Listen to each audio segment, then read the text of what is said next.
All right. How you getting on? Huh? Sitting here, back in time. Yeah? When you hear this, it'll be my son. When you hear this, I will be old. I will be one day, whatever. Drinking my coffee, fresh ground. What you drinking from? My cafetiere. From a cafetiere. Hi, Tony. How you getting on? I'm not gonna lie, guys. I'm not gonna lie. This is my second time recording this episode. I recorded an entire episode, and then I clicked out of GarageBand, and it said, "Do you want to save?" And I said, "No." Gary got the finger in and hit no, and I blimped it. I fucking blimped it. See, Killian, I said I was going to steal that off you. My pal Killian.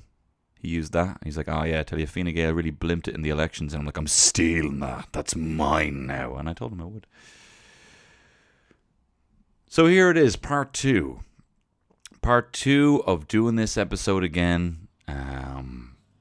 And you know what as well? This is something I want to say, right? I'm going to do this one with, you might have listened to the previous episodes, and I've done a lot of chopping and changing, right? Not only has Gary been finger heavy, I've been fingering the spacebar, which stops the recording, and then I've been deleting it. Things that I think, no, that's stupid, I'm going to delete it, I'm going to go back. And as a result, the recent episodes have been a bit more chopping and changing. But this episode, especially because I have to do it twice, I am doing 0 edits. I'm doing it fucking raw. It's fucking raw. The scallops are like golf balls. That's my Gordon Ramsay. That's my Gordon Ramsay impression. It's great. Everyone loves it. No, it's fine, Tony. I'm going to sell this to you. You're going to love this. You're going to love me. So I recorded the first one at 9 this morning. I was editing it as well, and then I deleted it. But look, it's 3 o'clock on a Monday. The regular crowd shuffles in. There's an old man sitting next to me, making love to his tonic and gin. Just like that. Billy Joel. They say Joel here in Ireland, but we know it's Joel. Making love to his tonic and gin. What do you think that sounds like, huh? Here's my impression of that, right?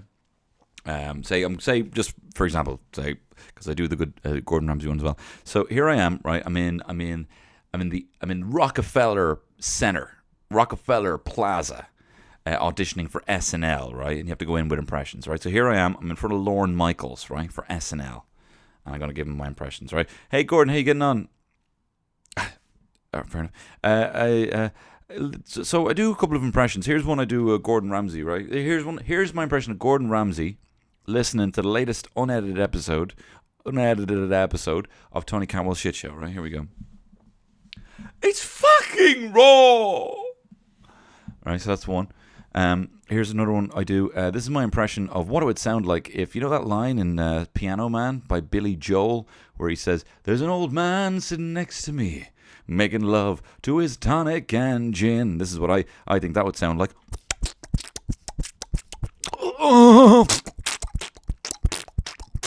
Stop fucking the glass! It's raw! Gordon Ramsay works there as well.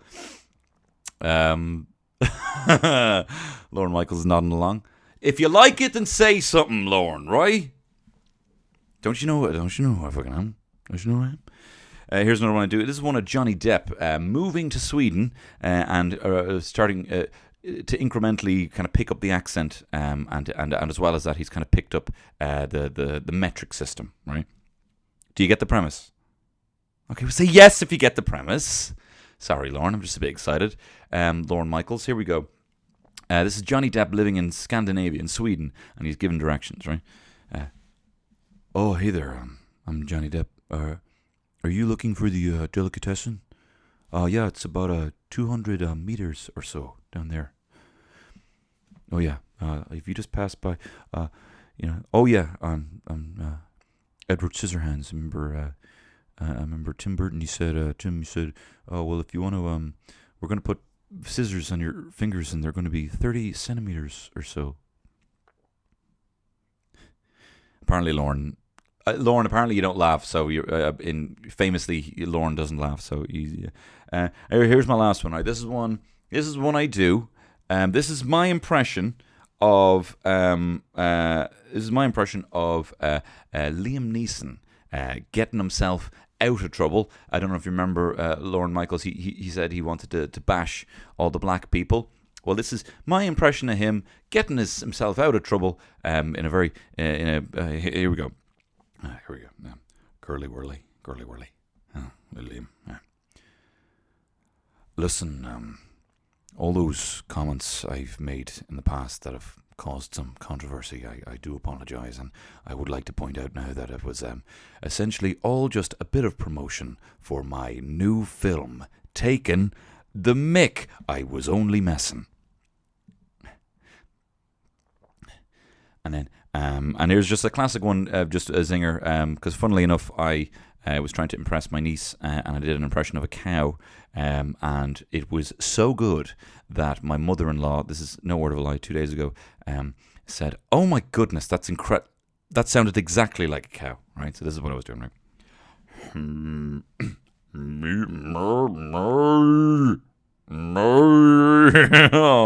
I did it better. The other day, Lauren. No, Lauren, don't do me like that. I did it better in front of my mother-in-law. Please, I have a bomb. I have a fucking bomb. I have a bomb, and I have a box cutter. I have a bomb. I want to see the pilot. I have a bomb. Sorry, that was my last impression of a 9/11 terror. No, yeah. This is Tony Cantwell's shit show.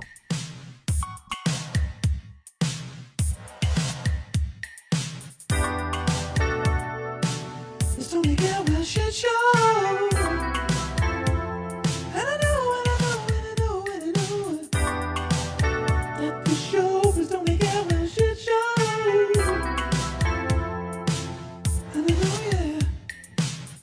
So, all right, here we are.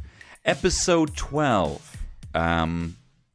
Episode 12, that is the same amount of episodes as a comedy legacy. Fawlty Towers. I've actually never seen it. But if people are saying, so if you want to recommend this to a friend, hey, have you listened to Tony Cantwell's shit show? No. What's it like? Well, have you ever seen Fawlty Towers? Yeah. Oh my God. Like, it's one of the best shows. Well, this show has the same amount of episodes, so you can decide whether it's as good. So yeah, it's 12 episodes. A good, and the original Office. Excluding the first 2 seasons of The Office. So soon, Jesus, 3 episodes away from completely trumping the Gervais and co. By doing more episodes. So listen, sorry. There's the enthusiasm of doing a second episode of the day after the first one was deleted. But listen, don't worry. We're getting excited here. Okay, look, maybe I need to do a bit of a freestyle rap just to get the juices flowing. Okay, boom, ta, boom, ba, boom, ta, boom, boom, ta, boom, ba, boom, ta. I can't believe I'm doing this twice. I thought I had it right, but I did a big shite on the deck. Did a shite on the deck of the ship. Shitting on a ship. I shit on the ship because I did a first episode and it was shit and I couldn't go. Oh, fucking hell.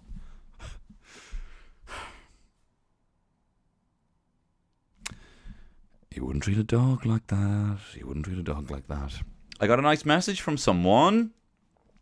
See, I don't know how to use, I get messages from people on Instagram, not to brag, right? Sometimes I get messages off people, and people to be saying things like they like the show. Some people to be saying extraordinarily gorgeous stuff. And do I keep it in my back pocket for for a little rainy day when I need to feel good? No. But do I keep the other ones in my back pocket? The one criticism I've got in this podcast so far, which wasn't even a criticism, and I'll tell you, it was so light I shouldn't even wear it, but I have it almost stuck to me. Some guy said, yeah, Tony Cantwell, a 5-star man with a 3-star podcast. That is the only negative review I've ever had on this podcast that I've seen, and yeah, that sticks with me. Not the ones that people are saying, it's the best part of my Tuesday, or it's my favorite podcast, or, And even Gary doesn't even want me saying that. Gary's trying to shut me down. Well, I'm going to shut you down, Gary. And also, the reason I brought this up, if this is your first episode, Gary is my co-host, is part of my brain who likes to shut me down and stop me from talking. And I'm trying to reintroduce Momoa, who is based on Jason Momoa, who is my better half, who says nice things about myself.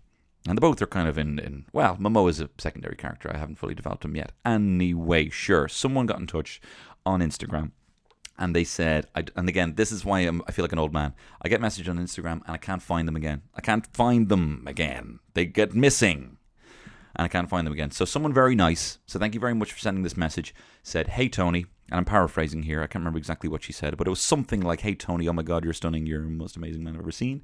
Your hair's lovely.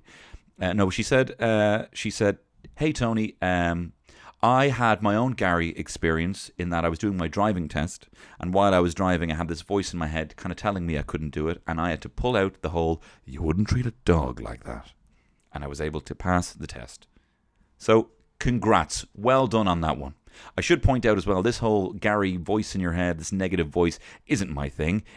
I stole it. It's Brezzy's thing. My mate Jeffrey or whatever it's called. You're the voice in his head. So I'm just calling mine Gary.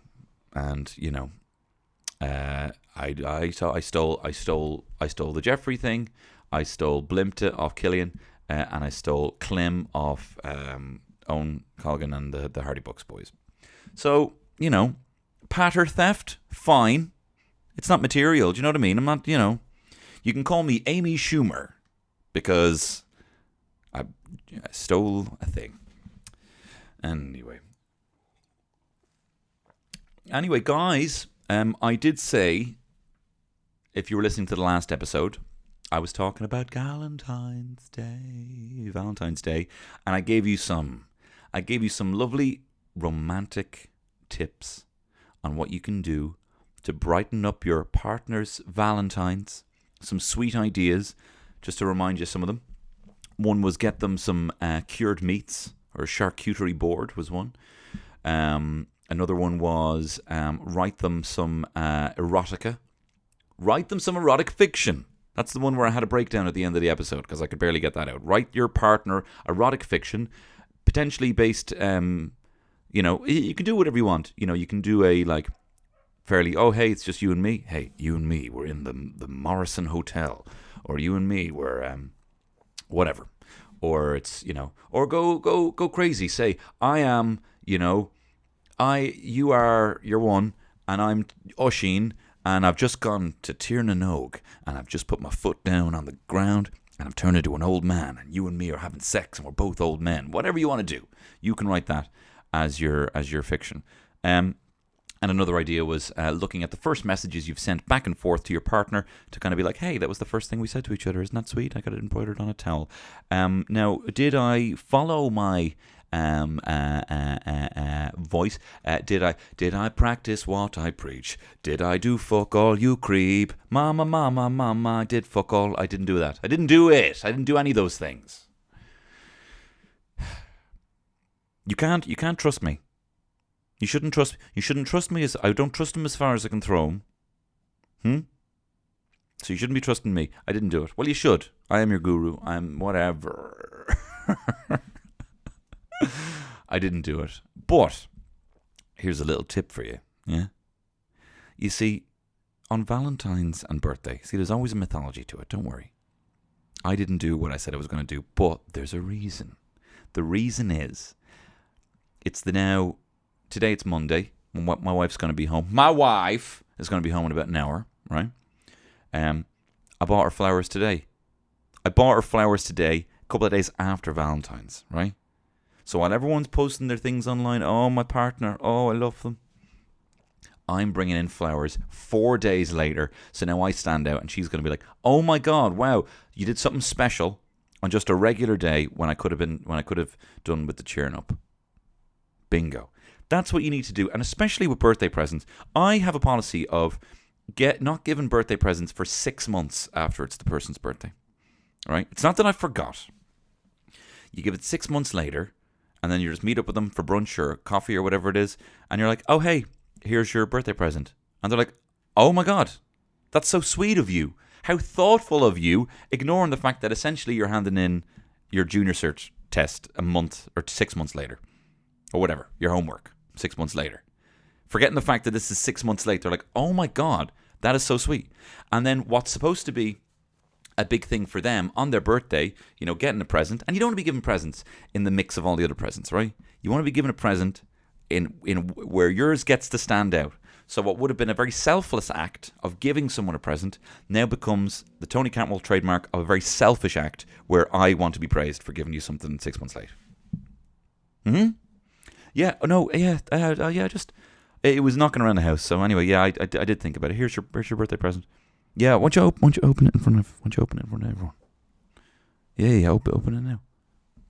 Oh my God, it's a custom T-shirt that has whatever. Shut up. So I did it late. I'm doing it late. It's fine. Right? It's just what I'm doing. I like to make everything about me, including other people's birthdays. I told you about this.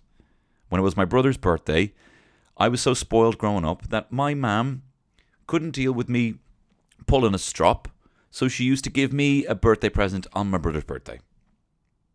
One birthday, it was my brother's birthday, and this is the thing.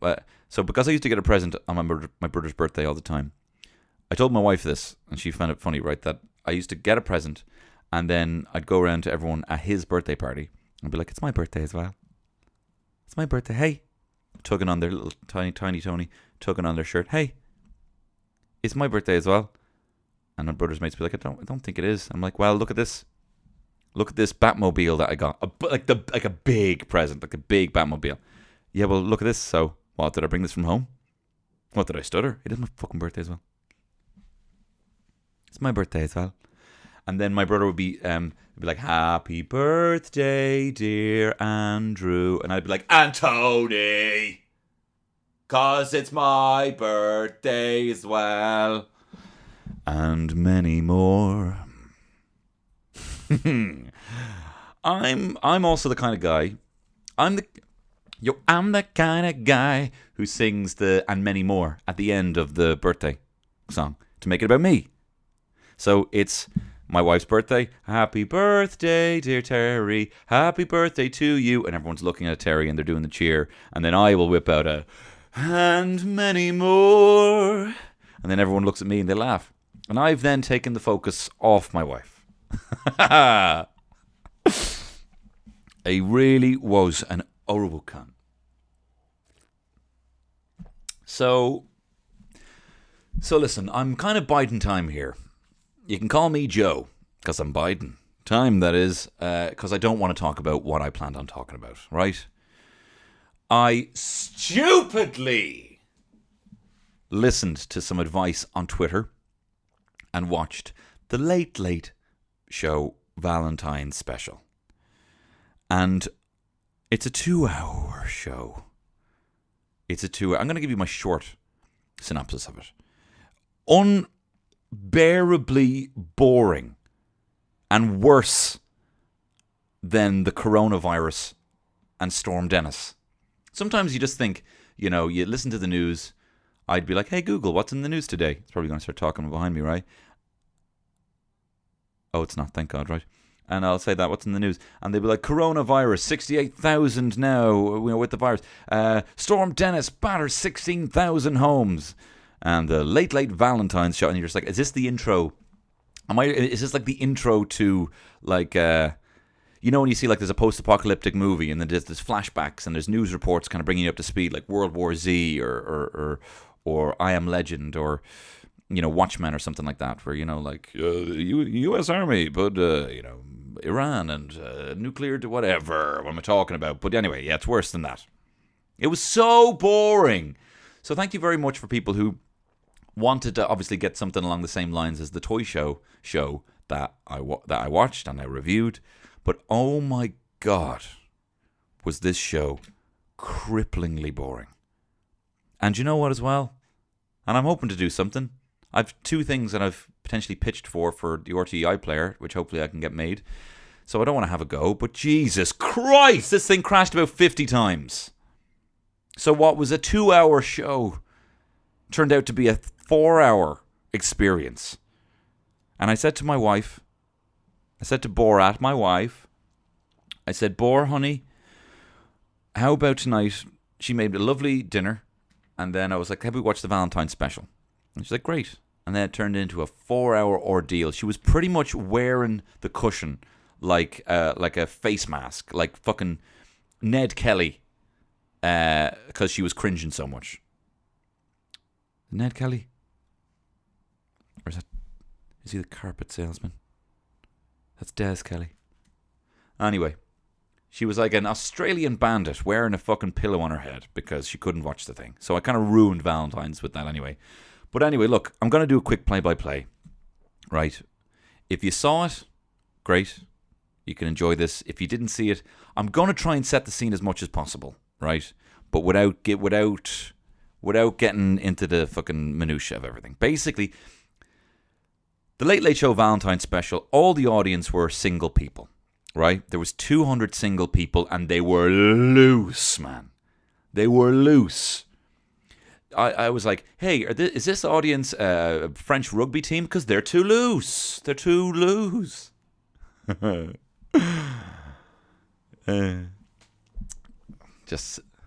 actually glowing. I'm actually smiling now with a little glow because of that joke. There you are. A little pat on the back from Momoa there. Thanks, Dad. Jason. This is almost unlistenable.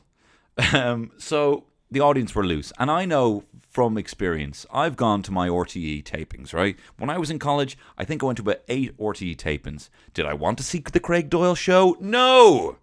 Did I want to see the Frontline with Pat Kenny 4 times? God awful, no. I actually went to one Late Late Show, the famous Late Late Show. You can look it up online. This happened, where Pat Kenny, there was a breakdancing boy.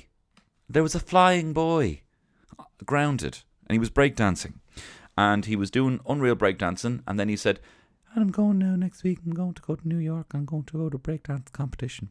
And Pat Kenny said, right, okay. And you know, a lot of the breakdancers who go to, who are in the competition, they're black, aren't they? I remember turning to my mate, Joe, where's he going with this? Because I was in the crowd for it. They're black, aren't they? And the kid's like, yeah. Well, so when you go and you dance, this is honestly what he said. So when you go and you dance, are you going to put something on your face? Are you going to colour your face? And the kid who was like 5 goes, no.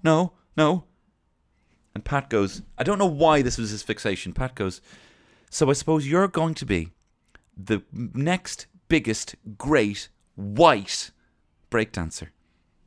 And the kid's like, suppose so, yeah. Great. Round of applause for Colin. Like, what the fuck, Pat? Pat, a man so inept that he actually thought Mattress Mick's first name was Mattress. And we have here, of course, the viral Mattress Mick. Mattress, what do you think of it? I couldn't believe it. You can look that one up as well. So I've gone to a lot of these tapings. Did I want to see all the shows? No. But basically, RTE tapings are like, there's free drink at them, right? They were my prinks. When I was in college, I would go to an RTE taping for prinks, get the last bus into town from Donnybrook, and then hit up the old head shop for an incense stick. Yeah? And a nice relaxing bath, if you know what I mean, huh? Out of my mind. It was a terrible time. Terrible time. And that's all I have to say about that.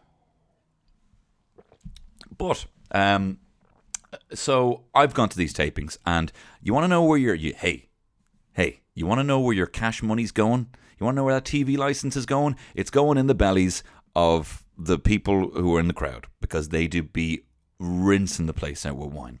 So I wouldn't be surprised if everyone in that crowd, the French rugby team, Toulouse, had a bottle of wine each. I wouldn't be surprised, because they were rowdy. when the house band starts playing Lizzo. And they start clapping. Check my ass. Good as hell. Oh, brilliant.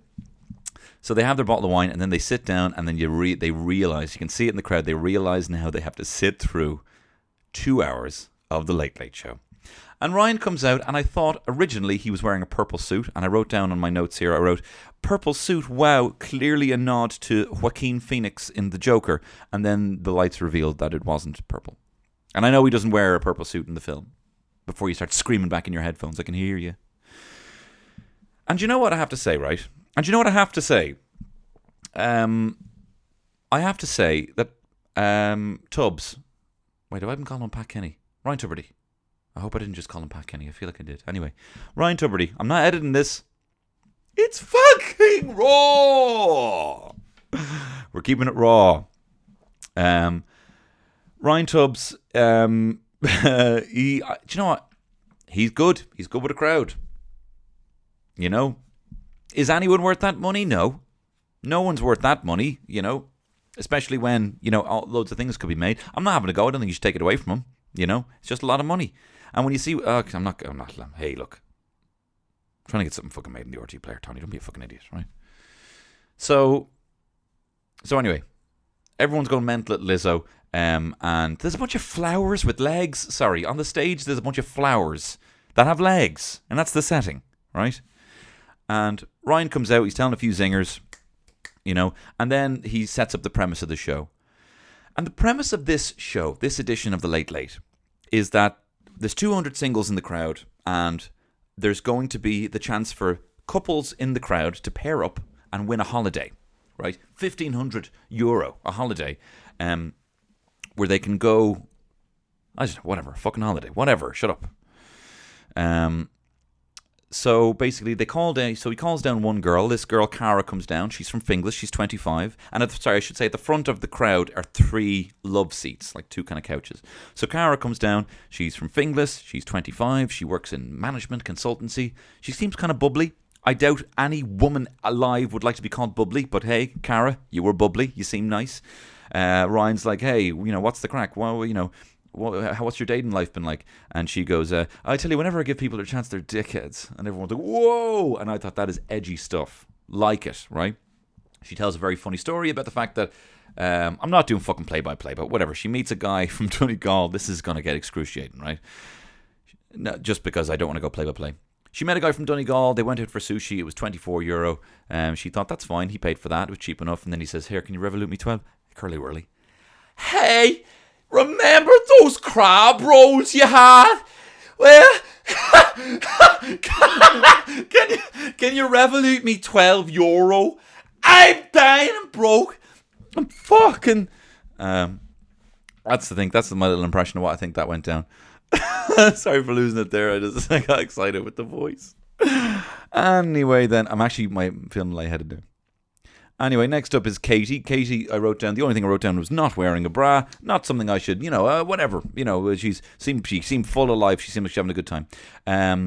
Sorry, Cara. Then they were like, okay, which boy do you want to be paired up with? She said some fella. Okay,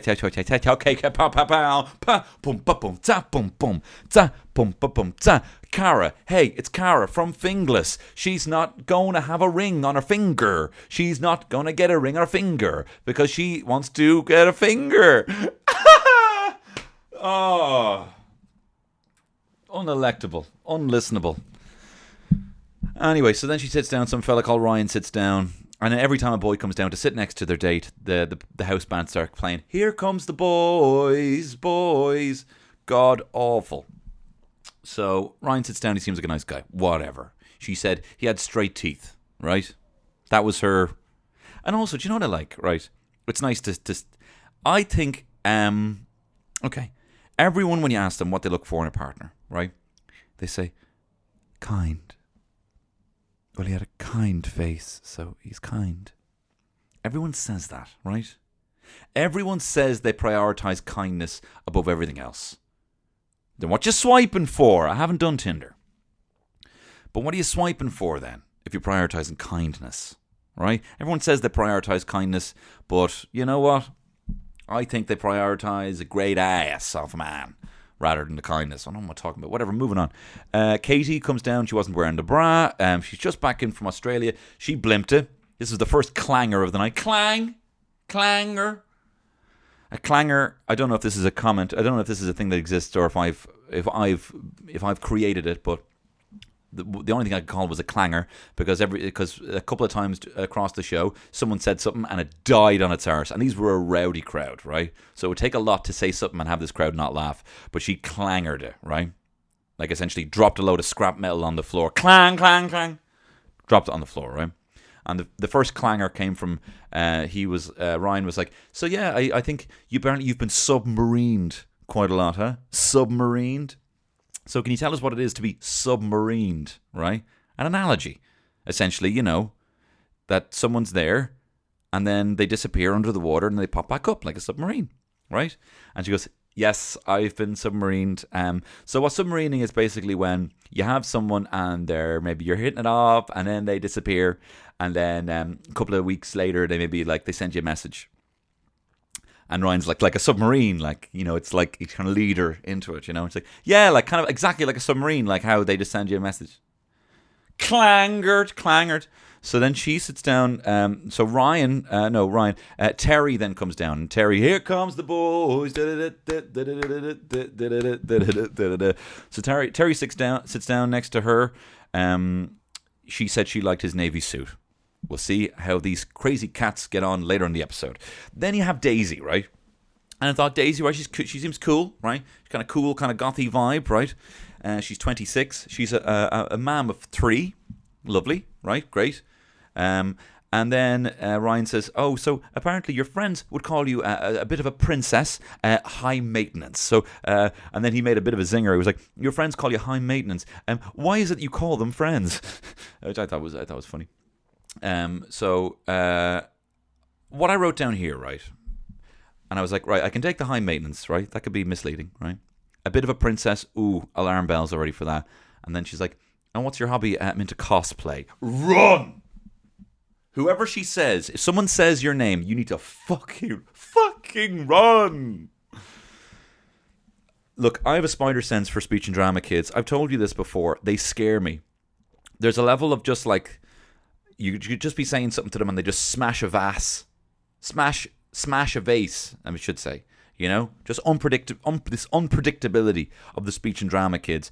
She seemed like the sort of girl, and I don't know her. This is just how she came across on the show. This is how Daisy came across. I don't know her personally, right? And, I appreciate this is coming from the point of view that I have a position of broadcast here, so I don't want to be harsh. But she seemed like the sort of person, just from the show, who would be like, oh my God, I just hate drama. And you wouldn't believe it, just my luck.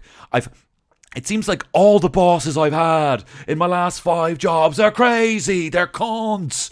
All of the bosses are crazy. She just seemed like someone who doesn't get on well with her boss. Come on. Your boss is a boss. I just don't deal well with authority. Okay, mate. All right. So before she even said to anyone that she liked anyone, I was like, every lad here needs to fucking peg it. You need to fucking Wile E. Coyote shaped body out the fucking door. Didn't say that right, but whatever. Anyway, she then asks, I saw Brian. Can Brian sit next to me? So each one's been paired off or whatever, and then, this is the thing, Brian comes down, and on all the love seats that you can see on the stage, you have the boy sitting on the right and the girl sitting on the left, right? So Brian comes down to his couch to sit next to Daisy. He looks to sit on the right-hand side. Daisy doesn't seem like she wants to move, so now Brian has to sit up on the right-hand side of the arm, because Daisy won't move down the cushion, and then he slides into the seat. And then it's like, okay, she seemed to be put off with that. And then cuts back to Ryan. The camera just cuts back to Ryan. He's like, right, I'll see how you're getting on later on. We'll come back to you in a little bit after this. And then it cuts back to them a second later, and they've swapped seats. So clearly she was like, sorry, can I actually fucking sit on the other seat? So he needed to, not having a go, Daisy. And if you know Daisy, don't send this to her. Anyway, sure. So yeah, and then after that, that's when the first iPlayer crash happened. So anyway, and then this is about 15 minutes into it, but yet I've been trying to watch for about 40 minutes. So then it comes back on, and then I was like, okay, I'm gonna relax.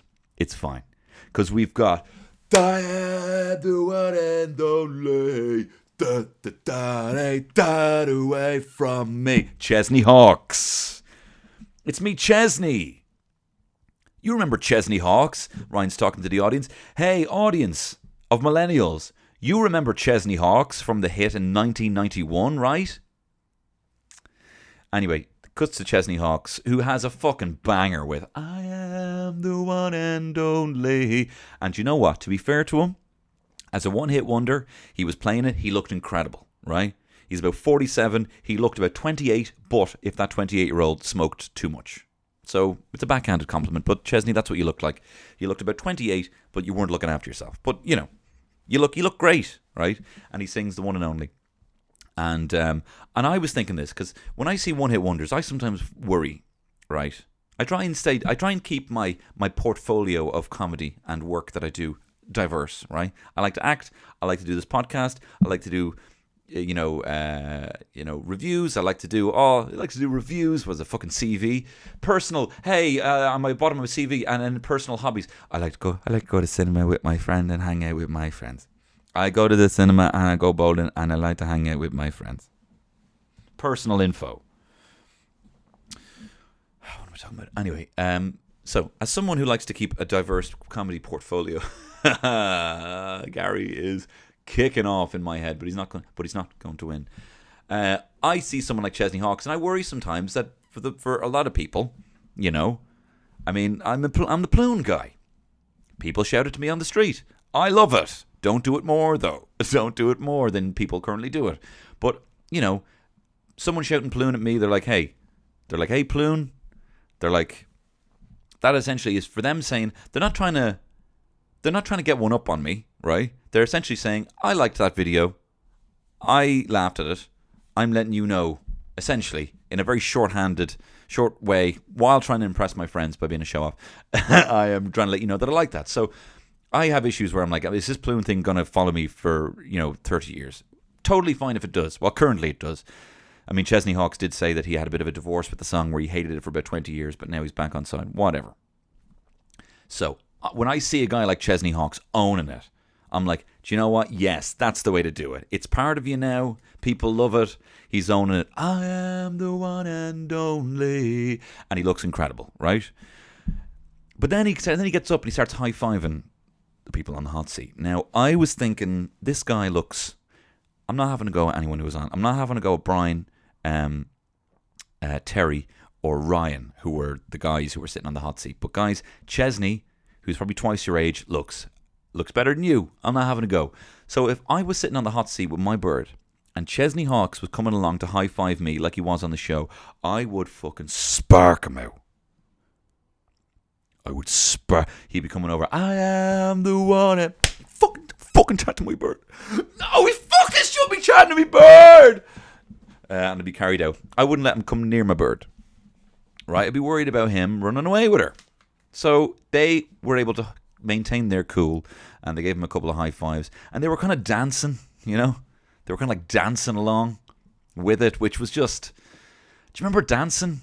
Remember you'd have to go to a club and you'd be dancing, and there was someone kind of attractive or whatever, dancing, and you'd have to show in a kind of, not overtly sexual, because you can't be grinding up on someone, but you kind of have to show, in this dance move now, I need to show two things. One, that I'm confident, and two, that I'm unbelievable at riding, right?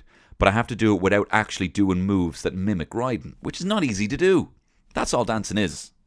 Well, like couple dancing is kind of showing you that you can, whatever, what we're talking about. So they're kind of dancing. So I don't envy them having a bottle of wine each, getting forced onto the Late Late Show, dancing to Chesney Hawkes while you're sobering up. Because that's the thing, they don't top you up. You get that bottle of wine in the green room, that's to last you.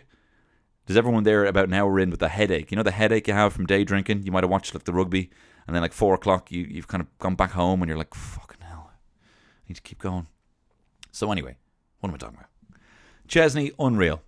Looks great, high-fiving the crowd. And then Ryan's chatting to him, right? And I'm on the Chesney bandwagon, right? I'm loving Chesney up to this point. And then Ryan's like, so obviously your hit there, the one and only, great song. Of course, that's been written by Nick Kershaw. And I was like, what? Sorry, hang on, what? Are you telling me Chesney Hawkes didn't even write that song? Are you telling me Nick Kershaw Are you telling me the two things? That one, Chesney Hawkes is a fraud, and two, Nick Kershaw, who already has 3 unbelievable bangers. He has that, wouldn't it be good if we were the... He has that one, I won't let the sun go down on me. And he has that one, there's a...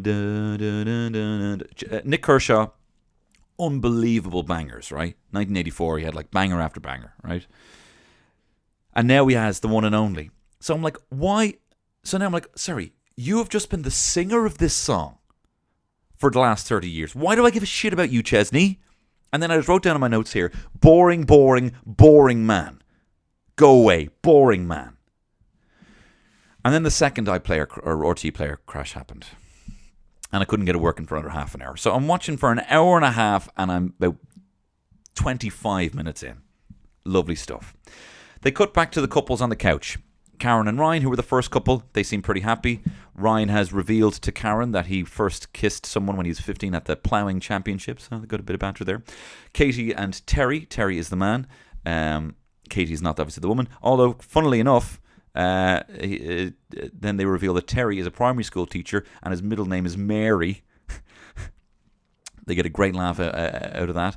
And then you've Daisy and Brian. Daisy, of course, is your one who Brian needs to fucking emigrate from. And they're faking it, clearly. Right? They're like, oh yeah, we're going to go see the Northern Lights. We've decided we're going to go on holiday together, which is already...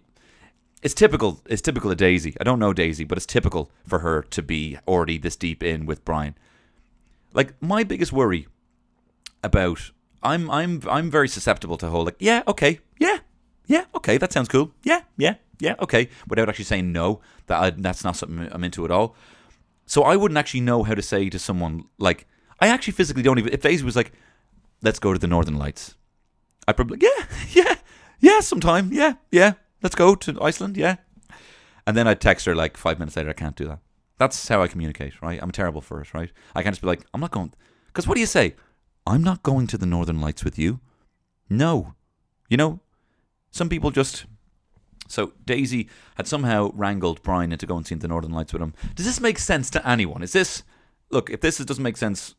It's just, I gotta plow through now, right? I gotta be like Ryan at 15, scoring a hold off someone. I gotta plow through at the championships here. And then also Daisy, this is the second clanger of the night, right? She goes, so we're gonna go see the Northern Lights. And Ryan, maybe you can hook us up with some flights, huh? And no one says anything. And she goes, huh? Ryanair? Clang, or some drop steel on the floor. And then they do an audience vote, and then to get who's the best connected so far. And of course, Daisy and Brian, who were going to the Northern Lights, don't. So Brian, his life was spared, and Daisy had to. That was it, the end of it. And then controversially, the band start playing do do do do do do do do, essentially telling the two to beat it. You know, a lighthearted joke. But what I wrote down in my notes here was, Ryan Tuberty, you hypocrite. You hypocrite. Oh, you like Beat It now, do you? Well, how about a month ago, or a year ago, or 2 years ago, I can't remember when it was, but my tone of voice hasn't changed, that you said that you were getting rid of all your Michael Jackson songs from your radio show. And now you're getting the house band to play Beat It. So, was there a statute of limitations? Oh, is the old Finding Neverland documentary not trendy anymore? Is it going to be, oh, I'm not going to fuck with cats anymore, or whatever? I haven't watched it. I'm just trying to be pop culture-y. So anyway, they bring down another couple for the hot seat. Daisy and Brian are hoofed out of it. They've beat it. And Ryan Tuberty has broken his promise about, he has shown direct support for Michael Jackson and all of his actions. And I'm only having a laugh. Well, nah, you have a laugh. I'm just gentle ribbing. So then they bring down Mark, and Mark is a gay man, which I was very excited to see. Not because I'm gay, and not because I'm not like, it's not like, you know, it's not like when you have like, there's a dog on the TV, and then the dog looks at the dog, and they're like, hey, yes, you know, it wasn't like that. And because I'm not gay, I don't know why I'm talking about like this, and I'm not saying that gay men are dogs, but anyway. They get this, Mark is a gay man, which is exciting to see. It's like how far we've come on the Late Late Show, you know? And then he's going to be, paired up with another gay man, presumably. And then, so this is the thing Mark says, right? He says, yeah, I'm a horse riding instructor. And Ryan says, oh, well, I tell you, I won't lower myself to a joke about that. And I said to Terry, what's the joke? Oh, and you're a horse riding instructor, Mark. Oh, and do you fuck the horses? Clanger. I was just checking there, Mark. Wow, your horse riding instructor when you're riding, quote unquote, the horses is your Mickey in the horse. No, you can. He's a big boy. He can answer the question. Do you fuck the horse, Mark? I don't know what the joke was. It was probably a riding joke, but whatever. I didn't appreciate it because I thought he was talking about bestiality, and I don't find that funny. Anyway, Mark seemed like a nice guy. He said that his history of dating, he'd kind of had these 5-week flings, essentially, where he had kind of been with someone for 5 weeks and that's it. And then Ryan said, hey, Mark, are looks important to you? And Mark says, well, they'd want to be quite important. I mean, you can't have sex with a good personality. And I'm like, wow. Now we're talking about gay sex on a late late. How it's changed. Isn't it incredible? So I thought that was great. I mean, as cool and fucking raw and all the energy was building up to that, then he brings down this guy Connor. And you know what? I'm not getting a good chemistry vibe here. He gives him a kind of pat kind of hug, and they sit down. And it didn't seem it. We'll come to it later. It'll cut back to them later. Then they have this god awful segment, right? And I'm going to try and steamroll through this, right? So cutting from the love seat, they then on the actual stage, because the love seat's kind of part of the crowd. Then it cuts back to Ryan. And Ryan is now chatting to this woman, Jessica. Now, Jessica, this is now a kind of blind date thing. So essentially what they're going to do is Jessica is going to read out a question, and they're going to bring out 3 suitors, and they're going to answer, and then she's going to choose. Kind of like blind date. I've never seen a more convoluted and boring premise. What a waste of time. I couldn't believe this thing kept going. This is what happened, right? Firstly, Jessica, she seemed quite nice. She did drop a bit of a clanger when she was telling a story, right? She seemed quite charming. But Ryan says, can I get a memorable bad dating story? And she's like, well, funnily enough, when I was a goth, I was quite a gothy kid growing up, and I was meeting this gothy guy. And on our first date, he said, I want to take you to my favorite place in the world. So I was very excited. So he brought me to a cemetery, and it was weird. She made the cardinal rule of an anecdote. She didn't end with the thing. You know what I mean? She didn't end with, and I thought we were going to go somewhere nice, Ryan. We ended up in a cemetery. She didn't do that. So because she said, so he brought me to this place. Turned out it was a cemetery, and it was, oh God, it was weird. Clanger. I don't know where to laugh. Clanger. So no one laughed. And then Ryan, zinger. He said, cemetery. Were you ghosted? Pay the chap double. Get the sport. Get rid of sport and pay this chap double. So then they bring out... So this is where it gets really convoluted, right? There's 3 stools and there's 1 Jessica, right? They bring out the first guy. His name is... What's his name? Kevin or whatever. Seems nice. Apparently he makes Viagra. He has a kid. No, they bring out JJ, right? Sorry, they bring out JJ first. JJ seems nice. He's got a bit of a shit fade. Not really her style, you know. In terms of silhouette, he's got kind of baggy trousers. I wasn't fond of his trousers, and I wasn't fond of his blazer. That's all I can really judge it on. Do you know what I mean? Then they bring out... I'm going to steamroll through this. Then they bring out the next guy, Kevin. He seems like a top contender. He seems like the most handsome, the most that she'd be interested in. And then they bring out this guy, Muhammad Ali, right? And I'm pretty sure they said he was from Karachi. If that's the case, he's, Pakistani. Muhammad Ali, not the real. Hey, I was expecting, float like a... No, it was a different, Muhammad Ali in the Muslim world is like a John Smith name. And actually, this is going to sound like I'm doing a bit, and I am doing a bit, but I'm not being facetious when I say this. I actually have to applaud, and I do think it's, the Muslim names they're so.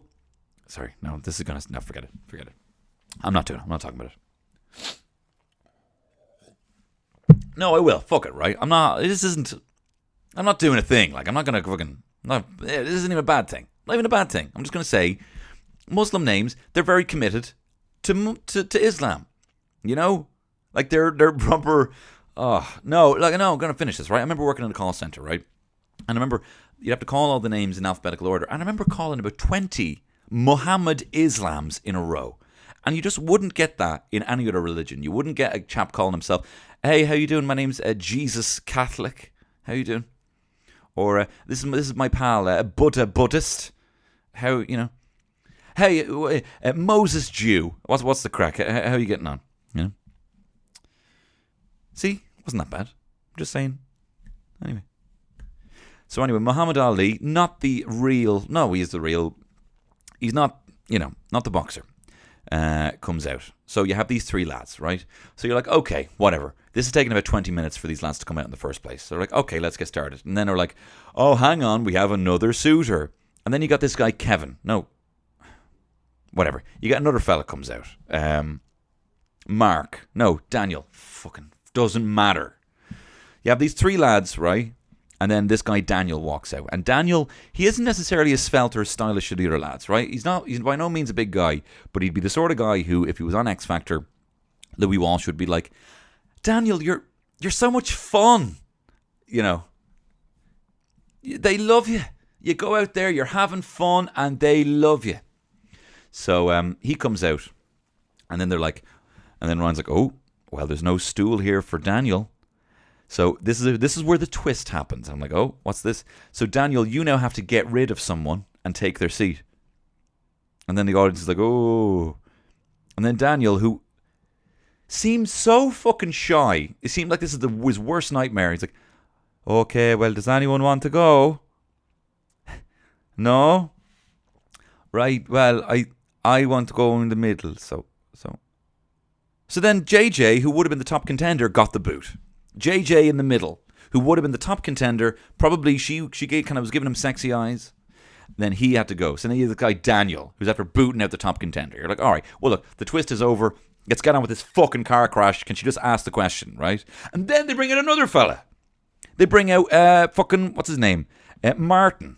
And Martin's a big tough dub. They bring out Martin, and they're like, all right, whatever, the last twist. And then they get her brother on the phone. And now her brother has to decide which one he's going to swap with. So now the brother says, the chap in the middle. So now Martin swaps with Daniel for no reason. Daniel, who came out, who booted out the top contender, has now been booted out by the new top contender because he was pretty buff in Martin, right? So now, right, can we get on with this thing? Right? And they're about to start. And then another fella comes out. Another fella, Jason, a Michael Bublé looking chap. He comes out, he doesn't say a word, and she just says, no, I'm not going to swap anyone else out. No. And he's like, oh, okay. And he leaves. And then it would if there was anyone here on the producers, they should have been like, all right, that's enough. Let's not bring out the name. They bring out another fella, Tom, right? No, John, who just seems like from his pics, he's the funny guy, huh? Is John.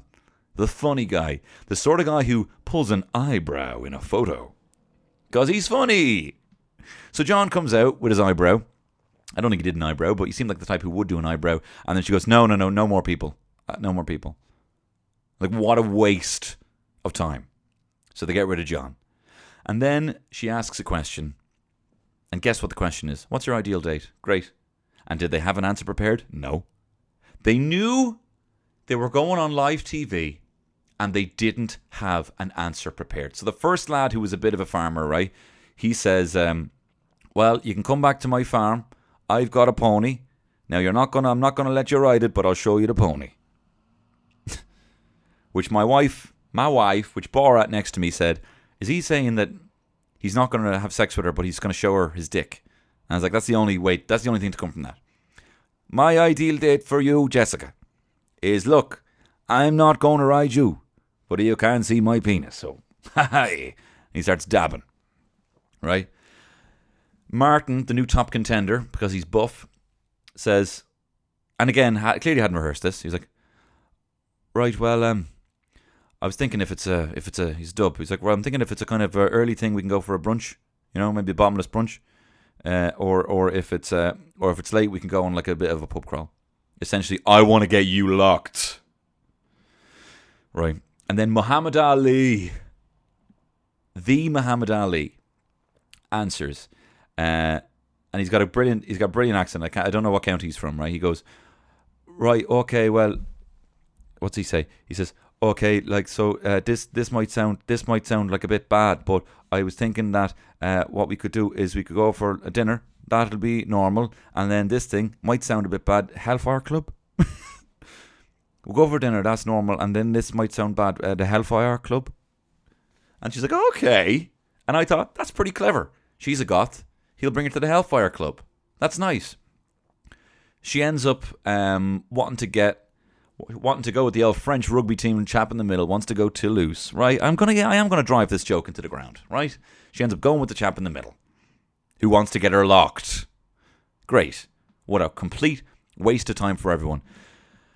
But I suppose, like, it's difficult to think off the top of your head. This is what I would have done, right? If she had said, what's your ideal date? First thing I would have done is, I'm going to have a sip of water, just for emphasis.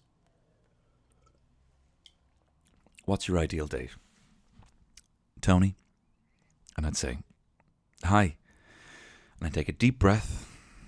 I'd level the playing field here. Everyone else is clamoring. They're like, I bring you to that Hellfire Club. Bring me pony. Right. Hey guys, calm down. Jessica, can I say you are stunning.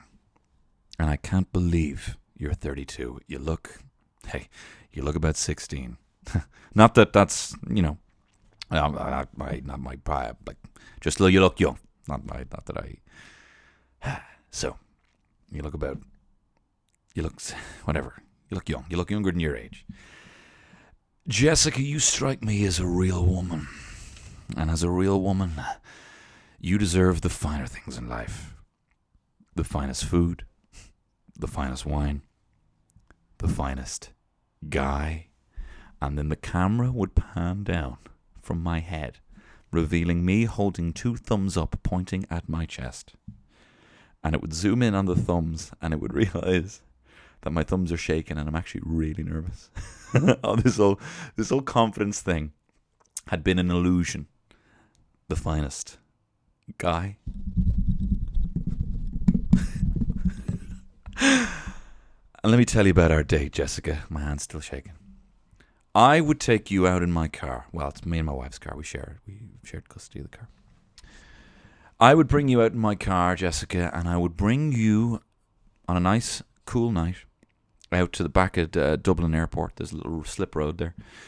It's nothing bad. Nothing. It's going to sound bad. No, nothing bad. But it's a great place to see the planes land. And as one plane takes off, I would say, that plane, you can call that my heart because it's soaring for you. And as a plane lands, I would take out from the boot a bag full of cash. I would take out a bag full of cash. And I would say, you see that plane? It's yours. I've bought you a plane. And then I would put my shaky thumbs back in my pocket and my face would go bright red.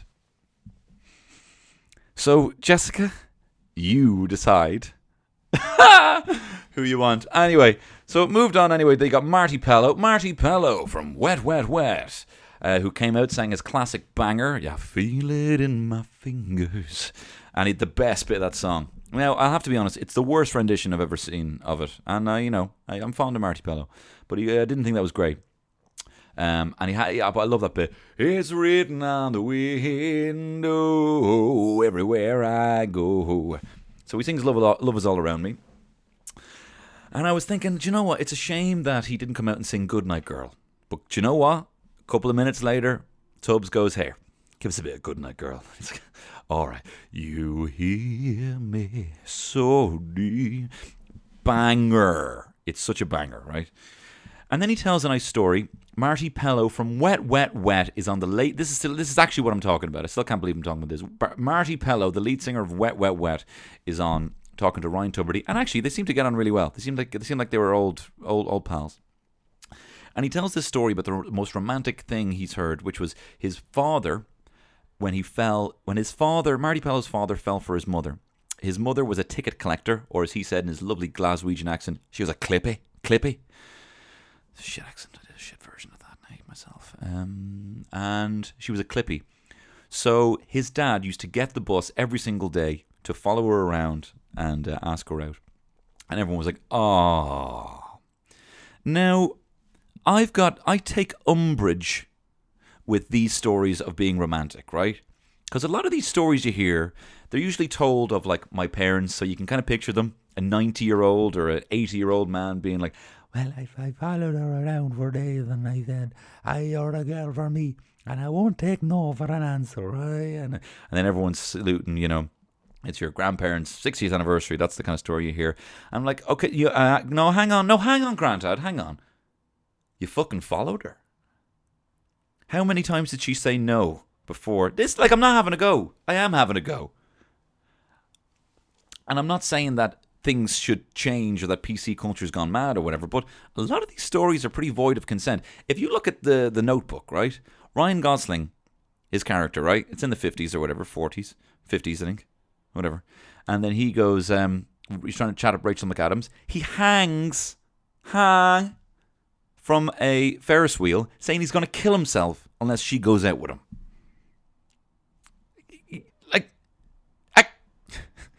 Like, what's this? These are the kind of stories you hear. So, well, I knew that she worked on the deli, so I went down and got a buttered roll every day. I must have, and I tell you, I couldn't even eat butter. I couldn't even eat butter, but I had so many rolls. I'm just saying, stories have changed. Anyway, how did that bit do? Save it for Vicar Street, Tony. Anyway, Marty Pello then does a couple of more songs. And then, do you know what? I'm going to be sincere here. I was watching it with my wife. Marty Pello starts singing his new song. And actually, it sounded great. He sounded unreal. And this is a thing I love about my wife. She sings along to songs that she's never heard before. And I've never had more proof of it as when Marty Pello, who she didn't even know who he was, starts singing a song off his brand new album that hasn't even been released yet. And she starts singing along. I love it.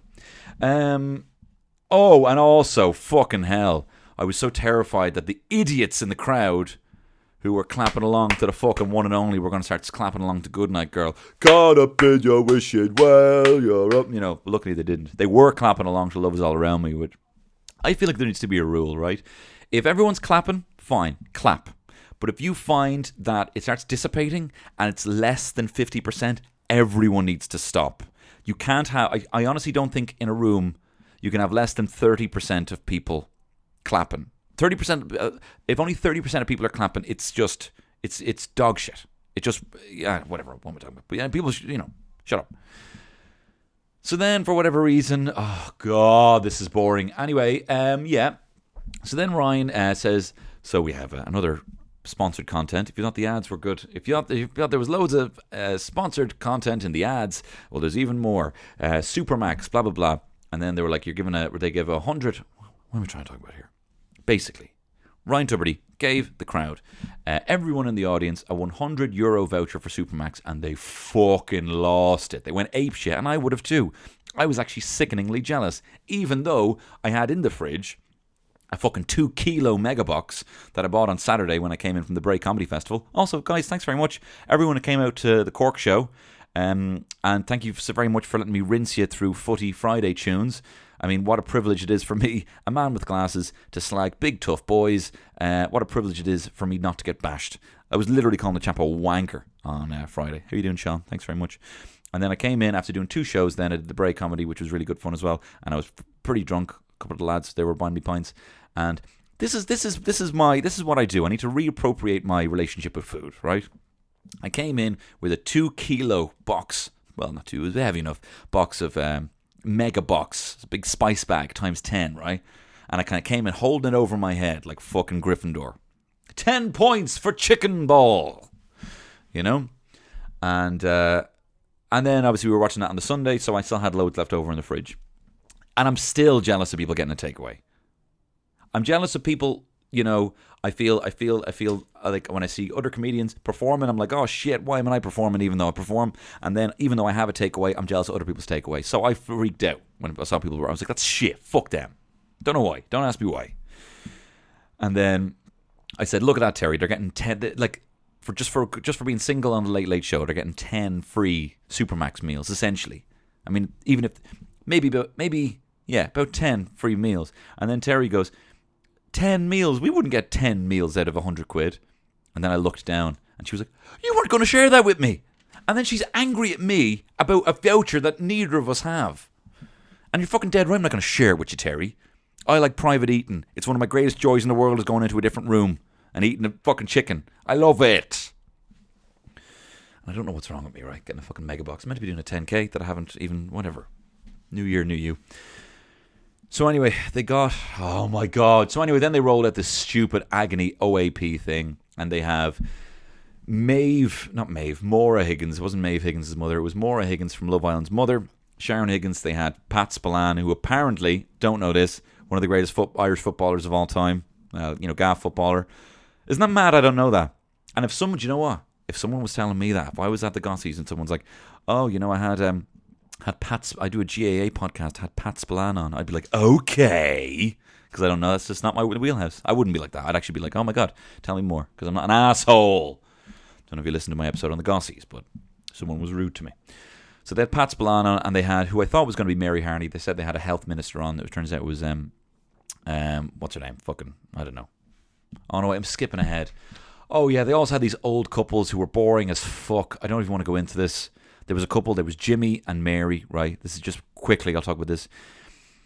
They had these couples on who had basically been together and then had been separated for like 40 years and found each other again. And the first couple was Jimmy and Mary. And I had every intention of looking at this being like, oh my God, aren't they cute? Oh, come on. They were boring as fuck. Mary has no right being on TV. Jimmy, he got a bit of flair. He was living it up for the crowd. Whenever he got a laugh, he would wave. People do, like, they don't really know what to do when people are laughing. So he'd say something that he didn't realize was funny. People would laugh and he'd start waving. Not fully getting what was going on. But Mary blimped it. Mary was, I'm meant to be doing star ratings on this. Mary is 1 star. Mary fucked it. Mary was terrible. Jimmy, I know you've been married twice before. You might want to make it fucking 3. I'm only having to go. But anyway, they had other couples on. It was boring. Oh, they had a nice lesbian couple on. And it's nice to see someone prioritizing their happiness. This woman, I think her name was I don't know what her name was. She kind of came out when she was 40. Her husband apparently helped her. Similar kind of Schofield vibe. And then she found this partner. And I don't know. It's just nice to see old gay couples. It's nice to see that represented on TV. And I'm not trying to be fucking woke and just trying to fucking show off or anything like that. But it is nice to see. You know what I mean? It's nice. I don't know what it's like to be like that. But I know what it's like to see people exactly like me on TV. So I don't know what it's like not to see people like me on TV. So I can only assume that it's nice for people to see that. Whatever. Anyway. It was boring anyway. They let the side down. They let the gay community down. It was boring. No, I'm only messing. So then, whatever. They had this agony OAP thing with fucking Maura Higgins' mother, Pat Spillane, apparently the greatest footballer of all time, and Mary O'Rourke, was it? I don't fucking know. Anyway, it was boring as fuck. They ended up voting for the couple in the middle, and then the last fucking, this is the sorry, there was a couple more clangers. Sorry, I know I'm going on here, right? And this is boring as fuck. It's boring for me. I am never listening and taking your advice again and watching this shit, so don't worry, this will be the last one. But there was a couple more clangers, right? Someone in the crowd said, why are Irish women into Mammy's boys, right? And then Sharon, whatever her name is, Sharon Higgins says, well, I wouldn't call my son a mummy's boy. He does his own ironing and all this stuff. And then Ryan goes, does he change his own nappy? Clang, clang. Sorry, someone's dropped some steel on the floor here because there's a clanger here. And no one laughed. And then she didn't even make a joke. She was like, he doesn't have a nappy. He's a man. What? So that also was a kind of a echo clanger, kind of a bonus clanger. And then later on, Ryan said something like, it was Aiden or Big? Now I should say I'm a fan of Ryan Tuberty here, so I'm not having to go. I'm just having a little roast. And then he said something like, so I guess it's, he made some Sex in the City joke, being like, I suppose it's like Team Aiden or Team Big. Clang. That was small clang because he moved on fairly quick, but it did die in its arse. And as a man who's had many a clanger, I can only assume his heart was beating out of his chest. I imagine when people were talking back to him, he couldn't even fucking hear them. He could just hear woo, woo, woo, woo in his ears. Anyway, then they go to, boring. And the Agony OAPs then choose their favourite couple. Wait, there was one more clanger. Cara, the first couple. They said, so how are you getting on? What have you learned about each other? Kind of, this is the selling point. This is kind of proof that you're good enough to win this holiday. And Cara goes, well, I guess we can use that Supermax voucher for when we're hungover tomorrow. And this was the biggest clanger. It was a clanger so big you couldn't even hear it, but she actually jumped with fright with the fact that no one laughed. Right? It was the biggest clanger in the show. And then he said something boring. Then next up you had the couple in the middle or whatever, and Terry, aka Mary, said something like, he's like, now listen, do you know what? And this is the thing, he held attention. This is what he did. He didn't try and balk. He did what I did, where I was like, listen, I'm not joking here when I say this. There's an actual spark here. When I saw Katie, I kind of felt a bit of a spark, and you know what? I feel it now. So look, whether you vote for us, it was kind of just cool. I feel there's a bit of a spark. That's all he said. It wasn't great, just cool. And then the other couple blimped it as well. They said, oh yeah, we're going to be together for 30 years. We love Sunday roasts. On the left, on the right. Centre couple got it. And then the agony thing group chose them, and they won. And they couldn't even just, this is how convoluted it got then. They couldn't even just give the couple in the middle. They couldn't even just give this couple in the middle, okay, great, you've won an award. They said, okay, here's 2 envelopes. And they gave both of the envelopes. They said one has nothing, one has the holiday, and they gave both the envelopes. He opened the envelope, there was nothing in it, goes wah, wah, wah, wah. Then she opens the thing, and it goes ding, ding, ding, ding, ding, you won. And then he says, oh great, so Katie, you won, but look, you won €1,500, who are you going to split it with the holiday? And she goes, him, obviously. I was like, okay. And then the iPlayer crashed again. So that's my. So why? Like, what's the point? Why bring out 50 rotating lads so they ask them one boring question? Boring. I can't believe that is trying to compete with the internet. Anyway, that's all I'm saying. Come check out my shows on the iPlayer when they happen. So yeah, come here to me. That's it. That's all I have to say.